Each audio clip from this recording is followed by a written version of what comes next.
All right, folks, let's give you now some exclusive access to something you may not get anywhere else, as we are at the Yale CEO Summit in New York, where Sara is sitting down with the richest person in Europe and one of the richest people in the world.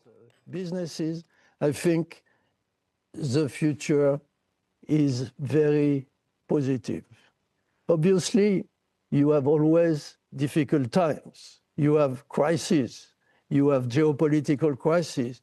You have economic crises. And we went through many of them during the last 40 years. But at the end, I am proud that the group has built continuously, has grown continuously, because we are showing something in the world for which the interest of people is constantly growing. You know, we are part of history of the country where we have some brands. I think with Tiffany in the US, we are part of the US history. And in France, we have some brands that were created around more than 500 years ago. And we are part of France's history. And very often, when I travel to the world, I feel myself like a kind of ambassador. Not only a businessman, but I represent countries. And I am asked a lot of questions about how is this done in France, how this watch is done by Louis Vuitton in Switzerland, for instance, where we have one of the most incredible producer of watches in Geneva. And to give you an example of the difference and the mix in our activity between high technology and history. We just bought in Geneva, in La Fabrique du Temps, which is a subsidiary producing some of the most beautiful watches in the world, a machine dating to the 18th century. Because these machines were the only one able to create the type of finishing on these watches and the movement that we wanted to find. And we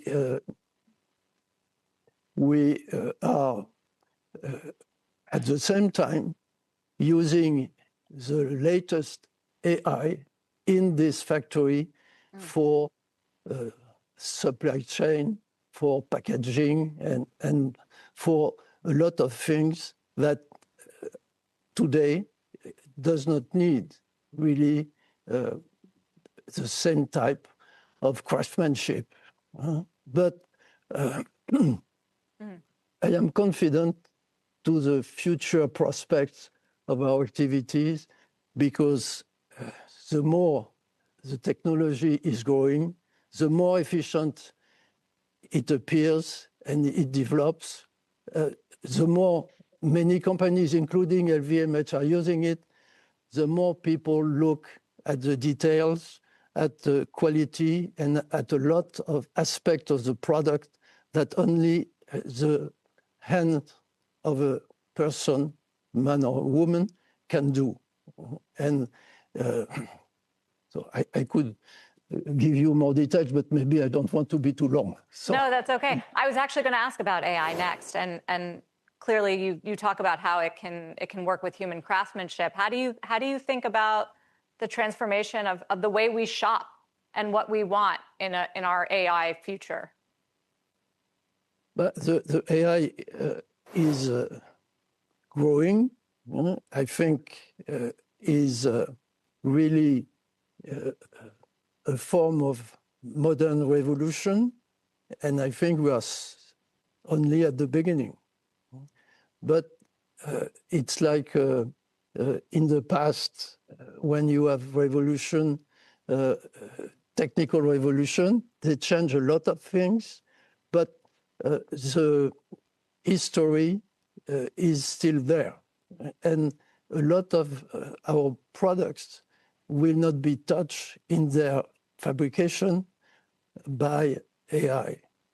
There is a big difference in the world between consumer products that you sell in supermarket and that are very necessary, and the products of high quality, which is our domain, and the demand for them can go in parallel. And what we observe today is since the crisis, last big... Europe's richest man, Bernard Arnault, they're addressing, as Sara asked him, the AI landscape and kind of just the general environment right now. Very well-dressed man, by the way. Always the best. Well, he runs and owns and controls, what, LVMH, Louis Vuitton, Moet Hennessy.